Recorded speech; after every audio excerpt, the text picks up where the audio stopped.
안녕하세요. 짤토리입니다. 이번에 영호가 영숙한테 데이트권을 쓰는 그 장면, 휴대권을 쓰는 그 장면을 보면서 저는 굉장히 좀 안타깝더라고요. 영호 입장에서는 지금 이렇게 여유를 부리고 있을 상황이 아니거든요. 본인이 영철한테 지금 밀리고 있는 상황이고 1등이라는 타이틀을, 그러니까 영숙의 마음에서 1등이라는 타이틀을 언제라도 뺏길 수 있는 그런 상황이죠. 그리고 본인이 영숙의 마음을 정확하게 알지는 못하고 있다고 하더라도 상황적으로 보나 이 눈치로 보나 본인이 영숙한테 월등히 1등은 아니라는 거를 아마 알 겁니다. 이 분위기만 보더라도 내가 좀 밀리고 있구나, 이런 게 충분히 느껴질 거라고 생각을 해요. 영숙하고 영호 이 두 사람이 서로 휴대권을 쓰는 장면, 그 장면을 보면은 일단 영숙이 영호를 불러내요. 불러내는 이유는 두 가지가 있겠죠. 하나는 본인이 영호한테 슈퍼데이트권을 쓰겠다라고 말을 하는 거, 두 번째는 영호가 그 휴대권을 어디에다 쓸지 물어보는 거. 그런데 확률적으로 지금 분위기상으로는 두 번째일 확률이 굉장히 높았습니다. 지금 영숙도 휴대권을 가지고 있고 영호도 휴대권을 가지고 있는데, 영숙 입장에서는 두 사람 모두하고 데이트를 하고 싶었겠죠. 영철하고도 하고 싶었을 거고 영호하고도 하고 싶었을 거고. 그런데 영호를 불러내서 영호한테 누구한테 쓸 거냐 이렇게 물어본다라는 거는 본인이 가지고 있는 휴대권을 영숙은 영철한테 쓰고 싶다라는 거거든요. 내가 가진 휴대권을 누구한테 쓰고 싶다. 그 얘기는 그 사람에 대한 마음이 더 크다는 겁니다. 더 끌린다는 거고. 만약에 진짜로 영숙이 영호한테 마음이 있었다, 그러면은 뒤도 볼 거 없이 저는 영호님한테 휴대권을 쓸게요 라고 얘기를 했을 거예요. 그런데 저런 식으로 영호의 의견을 물어본다라는 거, 이거는 영호가 어느 정도는 누구한테 쓸지 본인한테 쓸 거라는 걸 알고 있기 때문에 그래서 물어본 거라고 생각을 하고, 역시나 영호가 그런 대답을 하죠. 나는 내가 가진 휴대권을 영숙님한테 쓰겠다. 영숙님은 그 휴대권을 영철님한테 써라. 저는 영호의 저 마음을 허세라고 봅니다. 허세. 배려의 허세. 말씀드렸지만은 영호가 지금 저렇게 배려를 할 상황도 아니고 저렇게 허세를 부리고 있을 시간도 없거든요. 그러니까 저 의도는 그런 게 있을 거예요. 긍정적으로 본다면은 상대방의 마음을 좀 편하게 해주려는, 내가 너를 이 정도로 배려를 하고 있다. 그러니까 영숙이 나한테 미안해하지 않아도 된다. 그래서 여유 있는 척, 멋있는 척, 그런 모습을 보이고 있는 거예요. 그러니까 제 생각에는 영호가 스스로 의뢰의 위치로 가는 행동이라고 봅니다. 여자 입장에서 한번 생각을 해보면은 영호가 항상 영숙한테 다 맞춰주고 다 예쓰고 뭐든지 다 내가 원하는 대로 해주고 다 맞춰줄 것 같은 그런 얘기만 했었거든요. 그리고 영숙도 거기에 대한 얘기를 했었습니다. 영호님은 항상 나한테 다 맞춰주려고 하고 있고 내가 뭘 하든지 오케이다. 그런데 영철님은 무슨 대답을 할지 궁금해진다. 이번에는 과연 어떤 대답을 할까? 이런 질문에는 어떤 대답을 할까? 그래서 호기심이 생기고 호감이 간다고 했어요. 그러니까 영숙 입장에서는 영호는 더 이상 나한테 궁금한 사람이 아니에요. 답이 다 정해져 있어. 답정남. 내가 이게 좋다고 하면은 영호님도 이게 좋다고 할 거고, 내가 이게 하고 싶다라고 하면은 이거 하자고 할 거고. 그러니까 자기만의 생각이 없어 보이는 거예요. 영호는 영숙이 마음에 들기 때문에 영숙한테 다 맞춰주려고 지금은 하고 있고, 그게 영숙한테 점수를 따는 방법이라고 생각을 하고 있는 겁니다. 그런데 반대죠. 오히려 영호의 그런 행동으로 인해서 영숙은 점점 더 영호에 대한 호감을 잃어가고 있고 재미없는 남자가 돼가고 있고 더 이상 궁금하지도 않고 알아가고 싶지도 않고 너무나 뻔한 남자가 돼버린 거예요. 그러니까 저 질문, 휴대권을 누구한테 쓸 건지 여기에 대한 답도 이미 영숙도 알고 있는 거예요. 영호는 나한테 휴대권을 쓸 거다. 그러니까 나는 영철한테 써야지.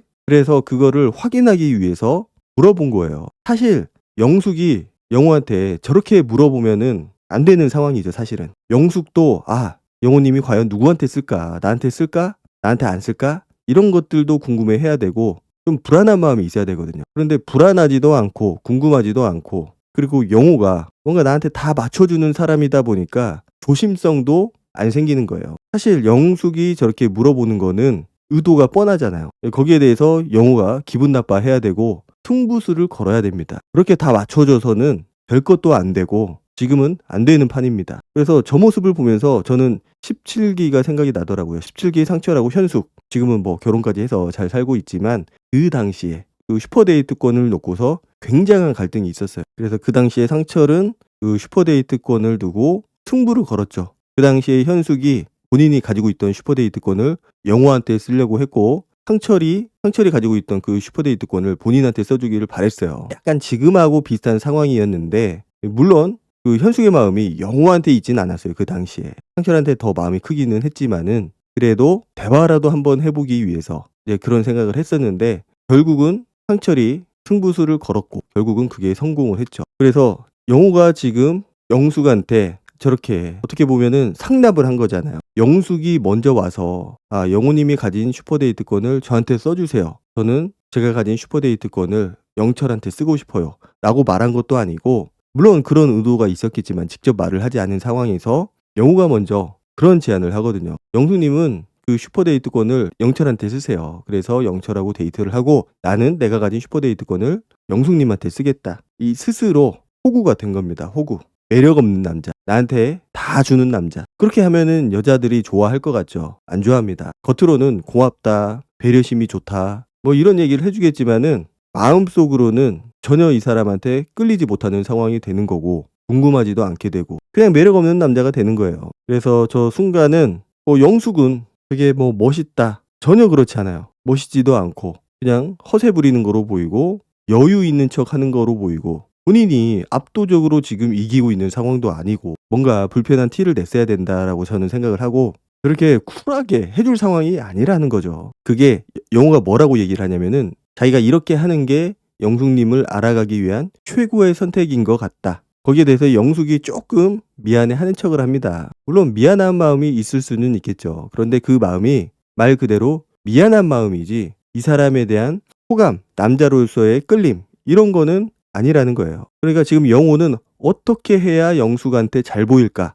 어떻게 해야 영숙님이 나를 좋아할까? 이것만 생각을 하고 있어요. 중요한 거는 영숙이 아니고 본인이거든요. 나를 어떻게 표현을 할까? 나라는 사람을 어떻게 보여줄까? 이거에 대한 고민을 해야 됩니다. 영숙한테 어떻게 잘 보일까가 아니고 나를 어떻게 잘 설명하고 잘 보여주고 내가 어떻게 행동을 해야 될까? 이게 내가 어떻게 행동을 해야 될까가 어떻게 잘 보여야 될까? 이거하고는 좀 다른 의미죠. 그래서 이제 영숙은 더 이상 미안한 마음도 없고 홀가분한 마음으로 자기가 가진 슈퍼데이트권을 영철한테 쓸 수 있게 된 거죠. 영호는 저런 걸 배려라고 생각을 하는데 배려가 아닌 호구가 되는 길이죠.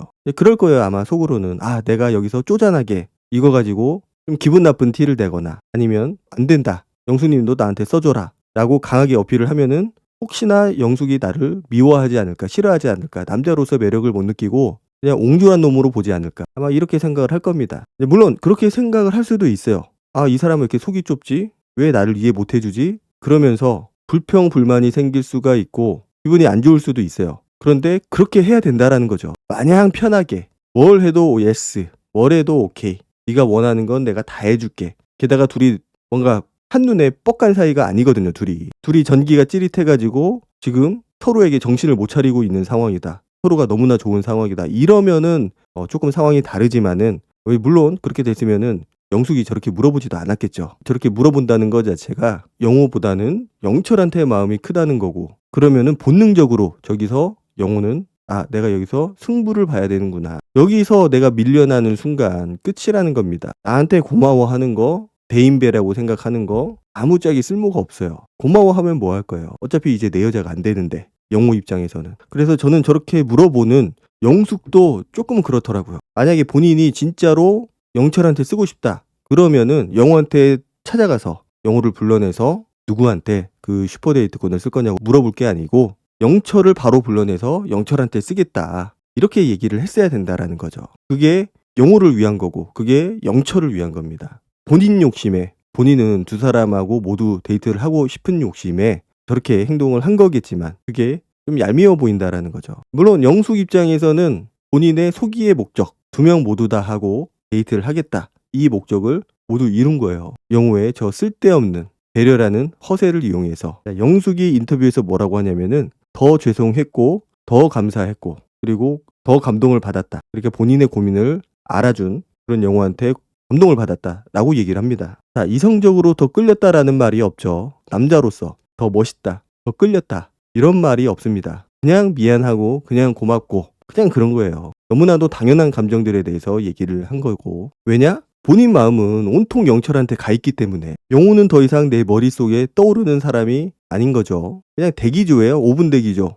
그래서 만약에 두 사람이 사귈 때, 연인 관계일 때는 저런 것들이 두 사람의 신뢰를 높이는데 도움이 될 수도 있겠죠. 여자친구를 위해서 다 해주는 남자. 그런데 두 사람이 아직은 썸을 타는 관계고 이제 연인으로서 시작을 해야 되는데 시작하는 단계에서는 저런 것들이 오히려 마이너스가 된다라는 겁니다. 아이러니하지만 오히려 좀 불편한 남자, 자기 생각이 좀 더 강한 남자, 자기 색깔이 강한 남자, 이런 남자한테 더 끌린다는 거고, 영호는 지금 색깔을 잃어가고 있어요. 본인만의 색깔을 잃어가고 있고, 영철은 반대로 본인의 색깔이 너무나도 확고하죠. 인간적으로 보면은 좀 별로인데 이런 느낌이 들 정도로 자기 색깔이 너무나 확고하고 이해할 수 없는 부분들도 많이 있지만 영숙이나 정숙 둘 다 보면은 오히려 그런 영철한테 끌려하고 있다라는 거. 뭔가 자신만의 생각을 가지고 있는 것 같고 미래를 위해서 뭔가를 준비하는 것 같고 이런 느낌들을 여자들한테 주는 거죠. 자, 영호의 인터뷰 한번 볼게요. 영호가 뭐라고 하느냐. 제가 희생해야겠다고 생각했어요. 아니 거기서 희생을 왜 하냐고요. 본인이. 누구 좋으라고 희생을 해. 저거는 영숙을 위한 게 아니고 영철을 위한 거예요. 영철을 위해서 본인이 희생을 한 겁니다. 본인은 영숙을 위해서 희생을 했다고 생각을 하지만 영숙이 아니고 영철한테 기회를 준 거예요. 그냥 어떻게든 잘 보이고 싶어서 이렇게 하면은 영숙이 좋아할까? 내가 배려심이 많은 남자라고 보여질까? 이런 기대심으로 저런 행동을 했겠죠. 자, 영숙님이 알아보고 싶은 거는 본인하고 영철이라는 거를 영호도 알고 있고 그래서 배려를 하긴 했지만 오늘 잠을 못 잘 것 같다. 이렇게 얘기를 합니다. 그러게 감당하지도 못할 일을 왜 저지르냐고요. 물론 본인이 승부수를 건다고 해서 다 긍정적으로 결과가 나오지는 않을 겁니다. 아마도 높은 확률로 지금은 영숙한테 거절을 당했을 수도 있어요. 영숙의 마음에서 더 멀어졌을 수도 있고 그렇지만은 이래 하나 저래 하나 결과는 똑같다라는 거. 내가 배려를 해준다고 해서 나한테 마음이 없고 다른 사람한테 마음이 흔들리는 여자가 다시 나한테 오는 경우는 없다. 그냥 이용만 당할 뿐이에요. 남자 입장에서는 그 이용당하는 거를 본인이 이용당하고 있다고 생각하지 않고 이 여자가 나한테 올 수도 있겠구나. 나를 보고 싶어 하는구나 라고 착각을 하게 되는 거고 그래서 차라리 본인이 승부수를 걸고 거기에서 패배를 하는 게 낫다. 최소한 호구가 되지 않으려면은 거기서 끝내는 게 낫다라는 겁니다. 그렇게 배려하는 모습만 보여주면은 뭐 영숙이 그렇다라는 게 아니고 대부분 이런 상황에서는 여자들이 남자를 이용을 해요. 그 마음을. 그래서 본인도 모르게 호구가 되어 있는 거죠. 필요할 때만 이용당하는 남자. 그러니까 그 관계의 중심에 본인이 없다라는 거예요. 본인이 중심이 되고 이제 그 중심에 서서 상황을 이끌어가야 되는데 둘의 관계에 있어서 그 중심이 영숙한테 있는 거고 그러다 보니까 영숙한테 다 맞춰주는 거죠. 항상 내가 중심이 돼야 돼요. 내가. 이 상대방이 좋으면 좋을수록 본인보다는 상대방을 중심에 두려고 하는 그런 경향들이 있거든요. 뭐 이거는 약간 본능인데 그 본능을 거스러서 내가 중심이 되는 남자가 그래서 인기가 높을 확률이 높죠. 여자의 호감을 사고 호기심을 사고. 자, 그 대화가 끝나기가 무섭게 영숙이 영철을 불러냅니다. 거기에서 영철의 마음을 살짝 뛰어보긴 하죠. 나에 대한 마음이 1등이냐고. 그런데 사실 그 대답이 중요하진 않아요. 영철이 1등이긴 한데 정숙에 대한 마음도 좀 있다. 오해가 풀렸다. 이렇게 얘기를 하긴 했어요. 그 얘기는 정숙에 대한 마음이 커지고 있다라는 걸 의미하는 거고 그런데 영숙의 귀에는 그게 들리지 않는 거죠. 사실 영철이 저기서 어떤 대답을 하느냐 중요하지 않아요. 이미 영숙은 내가 가진 휴대권을 영철한테 써야겠다 이렇게 생각을 하고 있기 때문에 바로 영철한테 휴대권을 쓰잖아요. 영숙이 만약에 영호한테 마음이 있었다 그러면은 저 휴대권을 영호한테 썼어야 돼요. 저런 식으로. 그런데 영호의 간을 보고 마음을 알아보고 휴대권 누구한테 쓸 거냐 이렇게 물어본 거는 계속 얘기하지만 영호한테 쓸 마음이 없다라는 거. 노심초사합니다. 영호한테 물어볼 때 혹시 나한테 안 쓰면 어떡할까? 만약에 안 썼다면 영호가 먼저 물어봤다면 전 아직 고민 중인데 영수님은 누구한테 쓸 거예요? 라고 물어봤다면 어떻게 됐을까요? 모르죠. 저도 모르지만은 이런 식으로 쉬운 남자 호구가 되지는 않았을 겁니다. 최소한 영숙이 한 번 더 고민은 했겠죠. 영호라는 남자에 대해서 본인의 마음에 대해서 한 번 더 고민을 했을 겁니다. 그리고 영숙이 더 이상 여유를 가지고 고민하지 않고 지금 당장 승부를 걸 수 있게 좀 그렇게 했어야 되지 않을까. 물론 모든 경우에 다 그렇게 해야 된다라는 거는 아니에요. 그런데 상황적으로 보면은 지금 영호가 너무나도 불리한 상황이고 영호도 그 정도는 눈치를 챘을 거라고 생각을 합니다. 어쨌든 둘의 관계에 있어서 영호가 없다라는 사실. 둘의 관계에 영숙밖에 없어요. 그 사이에 영철이 끼어들고 있고. 이게 남자들이 흔히 하는 실수입니다. 실수. 특히 연애 경험이 없거나 나이가 좀 어리거나 이런 경우에 많이 저지르는 실수죠. 내가 이 여자한테 맞춰주면은 이 여자가 나를 좋아하겠지. 이런 생각들. 자, 영수가 인기가 있는 거. 영수가 다른 사람한테 다 맞춰줘서 그럴까요? 아니에요. 느낌상 자기소개를 통해서 느낀 여자들의 느낌. 아, 이 남자는 주체적이다. 항상 자기가 중심에 있다. 이렇게 느낀 거예요. 그거를 여자 출연자들이 은연중에 얘기를 했고 그런 거를 또 느낀 거고 실제 그렇냐 아니냐가 중요한 게 아니고 여자 출연자들이 그렇게 느꼈다라는 거. 그리고 영철도 비슷한 상황이죠. 누군가에게 맞춰주기보다는 본인이 중심에 있고 물론 그 선을 잘 지켜야 되겠지만은 여자들이 영수한테 느끼는 거랑 좀 비슷한 느낌을 영철한테 받습니다. 뭔가 진취적이고 자기가 중심에 있고 흔들리지 않는 그런 모습들. 그런 모습에 여자들이 끌려하고 있는 거고. 그래서 내가 이 여자한테 어떻게 잘 보일까가 아니고 나라는 사람을 어떻게 보여줄까. 내가 이런 사람이다라는 걸. 그리고 항상 내가 관계의 중심에 있어야 된다는 걸 명심했으면 좋겠습니다. 오늘 영상은 여기까지 하도록 하고 다음 영상으로 찾아뵙도록 하겠습니다. 감사합니다.